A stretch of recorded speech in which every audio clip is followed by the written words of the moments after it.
Belfast's regular traffic is about to be joined by over £1 million worth of highly tuned rally cars at the start of the British Midland Ulster Rally. But who's going to win? Well, I think it's probably one of the mantas is going to be a winner. We're not quite sure how the Cosworth's going to go against the mantas.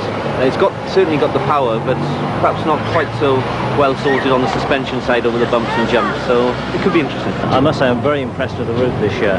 They've added a lot of new stages, and the quality of the stages is absolutely superb. I think it's going to be one of the best Ulster rallies ever. The weather is changeable, and obviously if it's very wet, then I think we've got to look over our shoulder at the quattro, the four-wheel drive cars, because the stages, you know, some of the stages tend to be a bit narrow and gravelly, and it will suit the four-wheel drive car if it's very wet. I think the Cosworth Sierras are going to be a bigger problem than most people think. They've got quite a significant power advantage, albeit that they're still Group A cars. But I think probably I would prefer to be driving a Manta than driving a Sierra at the same time. I think it's the last event for the Group B Mantas, and we'll just see how well the Ford Cosworth goes against them. Only seconds to go now before the newly crowned Miss Northern Ireland flags off car number 1, the Sierra Cosworth of Jimmy McRae and Ian Grindrod. Jimmy McRae off from the 87 British Midland Ulster Rally. Following last year's winner off the ramp is the Opel Manta of Russell Brooks and Mike Broad. And a left-hand drive Sierra in the hands of Mark Lovell and Roger Freeman. Lovell has never won an international rally in spite of being the reigning British rally champion. A first-time visitor to the Ulster is American John Woodner in a left-hand drive BMW M3. And the top ladies crew again, Louise Aiken-Walker and Ellen Morgan in a Peugeot 205. Local heroes Bertie Fisher and Austin Fraser start in a lowly 11th place, but no one expects them to stay there for long. And there's Dubliner Austin McHale in the familiar Black Manta. This year the action starts at a blustery Nuts Corner racetrack, a special stage to give spectators a good view of the high-speed sport of rallying. McRae is first away.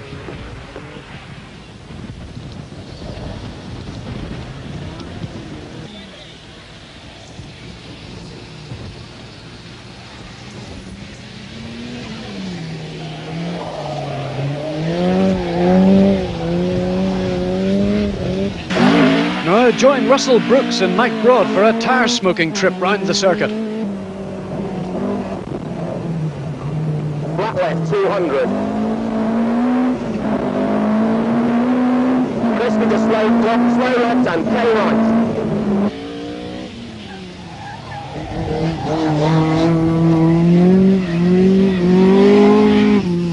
Straight, bad left tightens. Okay. Mark Lovell in the distinctive yellow Sierra is next away. His time for the lap, 58 seconds, equal with Brooks and 2 seconds quicker than McRae. But here's a man who means business right from the start. Bertie Fisher's time of 57 seconds is the quickest of the lot.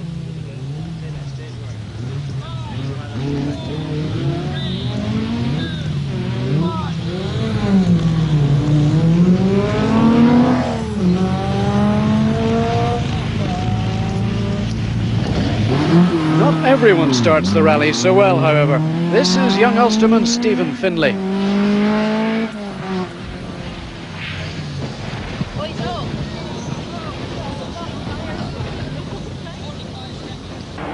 After the racetrack, it's onto the roads and the rally begins for real. Mike Broad calls the pace notes for Russell Brooks, as he plans to for all the 23 stages. That's 130 miles of very fast driving indeed. Flat crest and flat left. 200. Flat right, 50. Tail left, tightens, 50. Turn, flat right.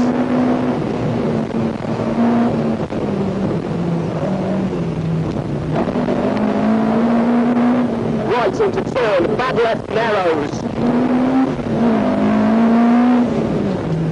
Flat crest, 100.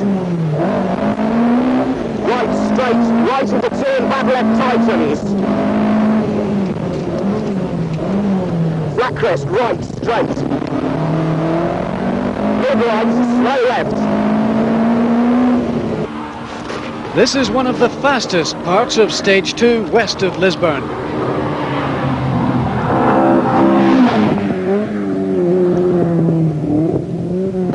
Well, let's see the same section again from inside the Manta. Flat right 50. Left 52, bad right tightens. 100. The braking. Easy left and okay right tightens. Repeat, easy left and K right tightens. And slow right. Straight. Long mid right tightens. Left 50. Flat right, mid left. Straight. Mark Lovell is surprising everyone with his early pace. The Englishman is determined not to be a runner-up all the time, and he's scorching into the lead. Behind him, John Woodner is finding out the difference between Ulster roads and American freeways. Bertie Fisher knows everything there is to know about these roads, and it shows. Finland's Pentti Riikola is a previous winner in Ulster, but at this point he lies 7th. Austin McHale started at number 13 and moves up to 5th in just 3 stages. Behind him, Englishman Phil Collins makes it 3 Sierras in the top 10 plus 4 Mantas. Young Stephen Finlay is going again after his first stage mishap, but his car is now having engine problems. This is another local crew, Robin Lyons and George Miller in a Peugeot 205. Robin Phillips and Stephen Macaulay are going well in the Golf GTI. 3 stages gone, the man setting the early pace is Mark Lovell. No problems so far? No, not really, just tyre choice. We went out on quite soft front tyres and they've gone off. But we'll get the right tyres on now and hope that it'll stay dry, because we don't really know what it's going to do in the wet. And at the moment, all we've done is dry weather testing. We know what to do, we know how it's going to work. But if it rains hard, like it's meant to, then it might be a different story. And Mark took 3 seconds off us on the last stage. 4 seconds, and we were equal on the second, and we took 1 off him on the first. So he's got a 3-second advantage at the moment, but it's obviously very, very early days. We're not really concerned. The Sierras obviously have a lot more power in terms of brake horsepower. They've got much more than the Mantas have, and those were fairly smooth stages, so I wasn't really surprised at all. I think though maybe when we come into the more bumpy stages, the Mantas might have an edge again, you know. John Woodner, it's a long way from Washington DC to Saintfield in County Down. It must be quite a new experience for you. Yeah, well, you know, we don't have any tarmac rallies at all in the United States, and so this is quite an unusual experience for us all the way around. First time for me in Ireland, and it's a good experience, but we're certainly learning a lot in a big hurry. Well, it's sort of getting used to the bumps and the jumps, because they're a little hard to judge.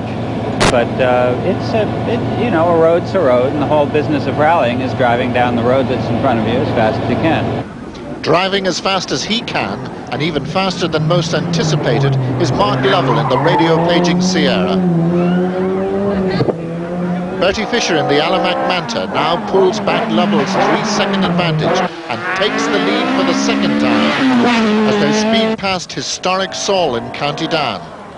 Co-driver McNamee with the head down as he reads the vital pace notes for Pentti Riikola. This crew, however, are complaining of brake problems. Austin McHale is staging a spectacular psychological recovery following his Donegal accident when he was overcome by petrol fumes. For Chris Mellors, the Group A Sierra is proving to be quite a handful.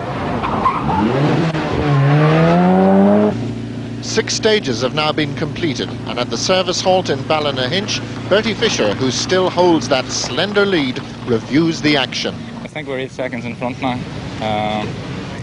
We took quite a bit of time with Mark Lovell on the last stage, and we've got in front of him again. So, what's the secret? Why have you suddenly gone so fast? I don't really know. The stages are very, very fast. That stage was, I think, a little bit bumpier than some of the others, and maybe it's not just so good for the Sierra, I don't know. Jump, jump for my love. Jumping for rallying Jimmy McRae in the Gemini Sierra, which is giving him big brake problems. However, he still lies 4th. They have had to change the gearbox in this car, but despite that setback, Russell Brooks is still in third place and in a very aggressive mood. Right, to mid right tightens. Straight. K right tightens. 50. Mid left opens. Flat jump straight. We have now moved into carbreaker country. In the foothills of the Mournes lies the notorious 13 miles of Hamilton's Folly stage. 13 miles which have been unlucky for many. These yumps can be lethal, particularly when they're obscured by dazzling sunlight. Flat left straight. Flat left, long left is a third, slow left. It's been a difficult day for Di Llewellyn. The Quattro's been plagued with problems, but Lovell's Sierra has been trouble-free. So too has John Woodner's BMW.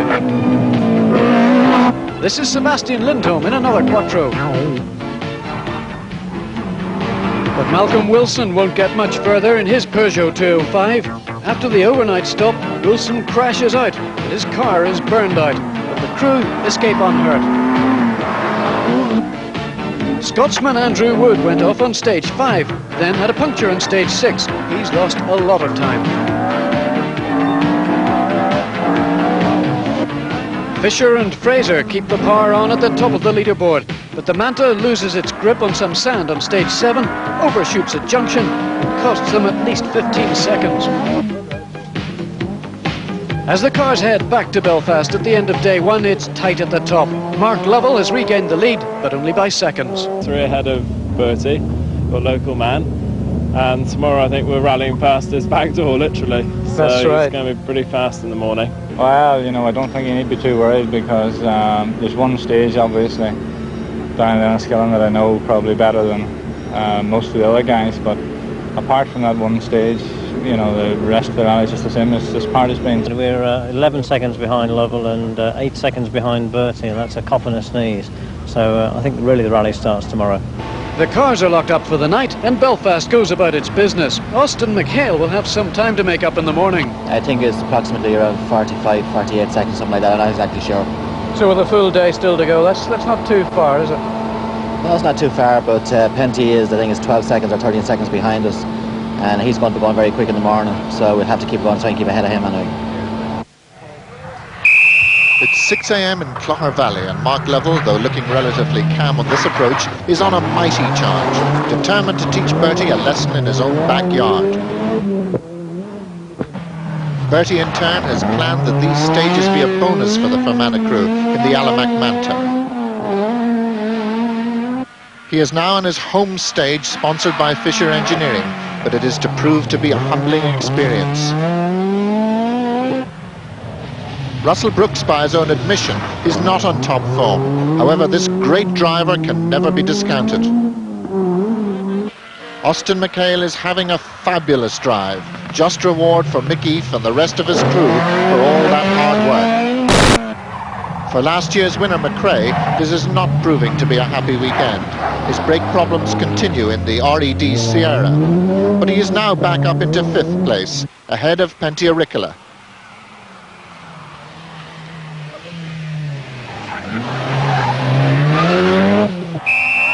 Penty's problems seem to be tyre-related. Although trying very hard indeed, he is losing places.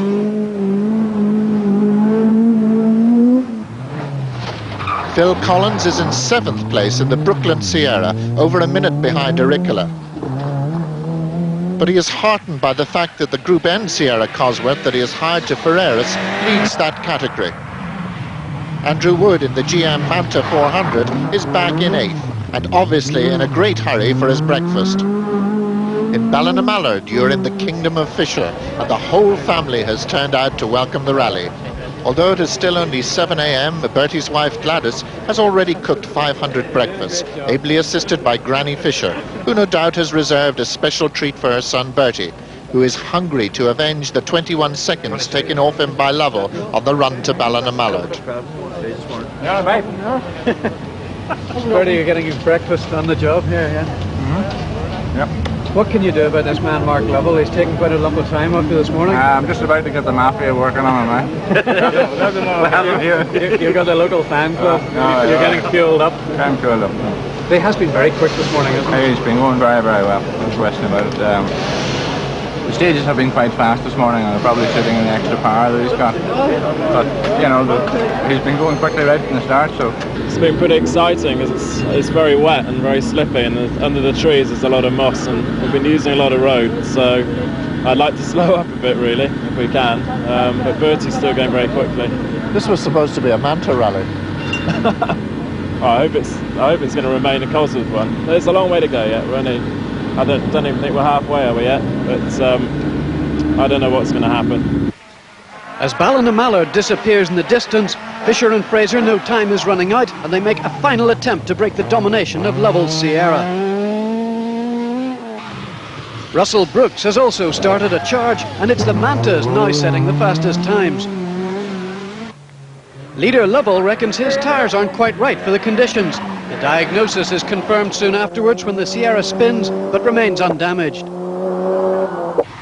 Pentti Auricola is using every inch of the road to improve in his 6th place.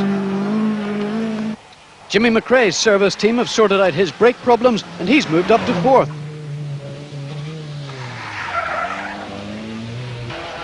Austin McHale is one of only 2 drivers from the south of Ireland in the event, and ironically both he and Louise Nolan crashed on their last outing in Donegal. Phil Collins in the Sierra displays some frontal damage after he hit a gatepost. It's the start of stage 16 at Newton Stewart. The road is twisting and slippery, a real driver's nightmare. But Russell Brooks doesn't ease up for a second. Left and mid-right. Bad right opens, farm. Ahead of Brooks, the leader, Mark Lovell, is also coping admirably with the conditions. Gravel and mud, bad left. Right into bad right.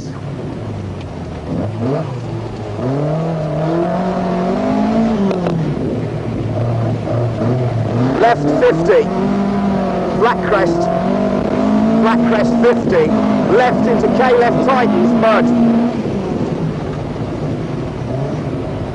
Straight, flat left, long flat right and quick left over crest. Bertie Fisher is going as hard as he dares. He's 3 seconds quicker than Lovell, but it's not enough to take back the lead. Right and left, gravel, turn hairpin left. Brooks continues to take a tidy line.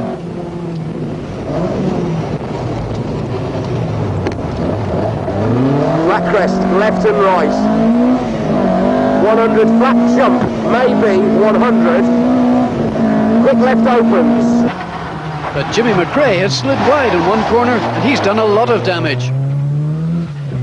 While Sebastian Lindholm gives us an action replay, smashing his bumper and putting a rear wheel out of line. On stage 17, Fisher is still flying, but Lovell gains another 7 seconds. It looks as though the Ulsterman may have to settle for second.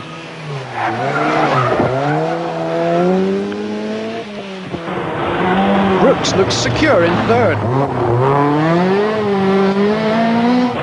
Austin McHale's good drive continues, he's 5th. Ahead of him, the damage to McRae's Sierra is very apparent.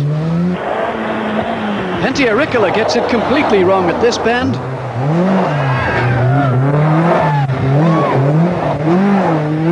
But he's not the only one. This is Stephen Emerson in the Nissan 240 RS.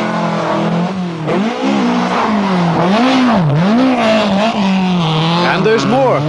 Graham Middleton from Shropshire is also caught out in his Toyota.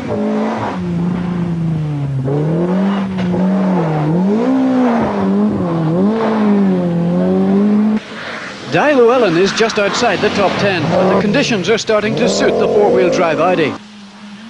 Englishman Dave Metcalf is heading for a place on the leaderboard in his Group A Opel Kadett.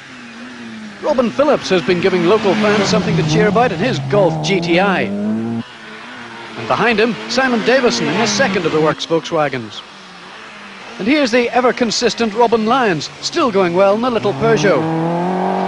At the final service halt in Ballycastle, McRae's car receives a lot of attention, but for Bertie Fisher, it's time to accept the inevitable. Can't do a thing about it at this stage, Gary. It's really as I predicted earlier on. These stages up here are just far too fast for the Mantas. We don't have the top speed or the power, really.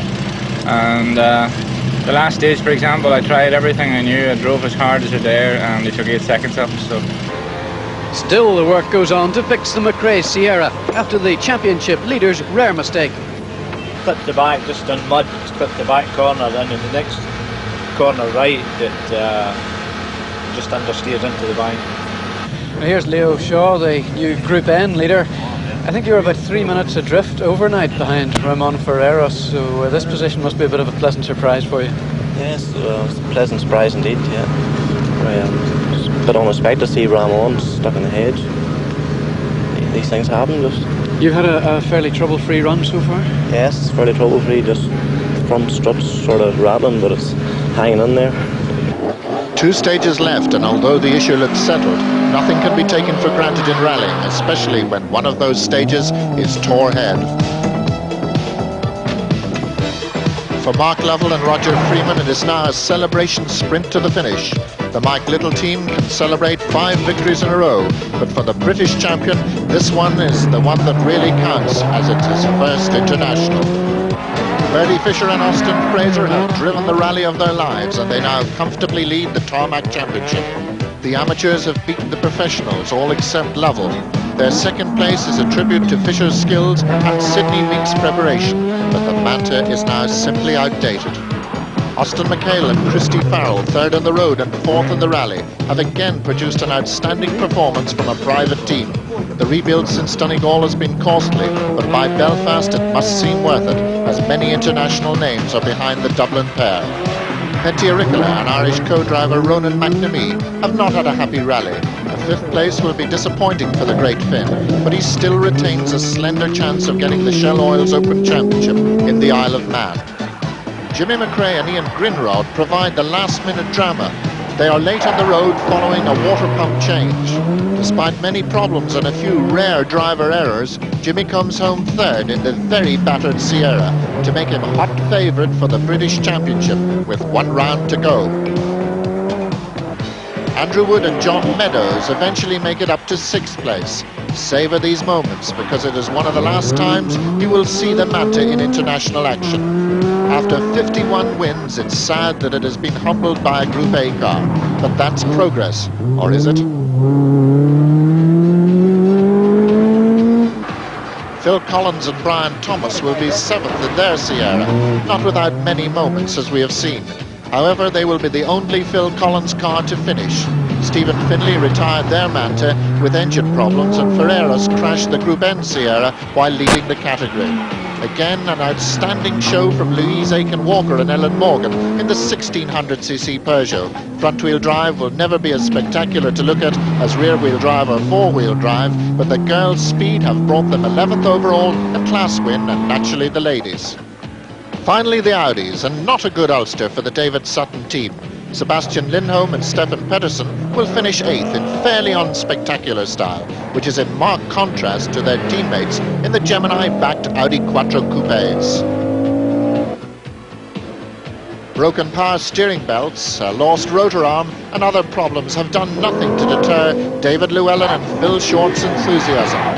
10th place is a just reward for such determination. At the end of the British Midland Ulster Rally, 27-year-old Mark Lovell from Somerset drives up the finish ramp as the winner of an international event for the first time in his 6-year rally career.